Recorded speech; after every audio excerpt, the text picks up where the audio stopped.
Welcome, here I've got Samsung Galaxy A02s and I'm gonna show you how to record the slow motion video on this device.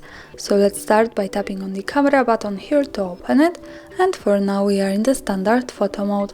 Let's change it by using this settings bar and just simply going to the right to more. Here we have access to other modes of this camera, and we have the slow motion mode and also the super slow motion, so we can pick from the standard slow motion and also extra slow.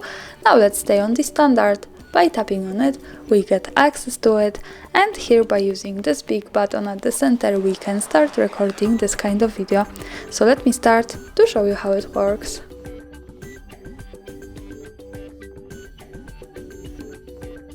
And now let's stop by tapping again on this button.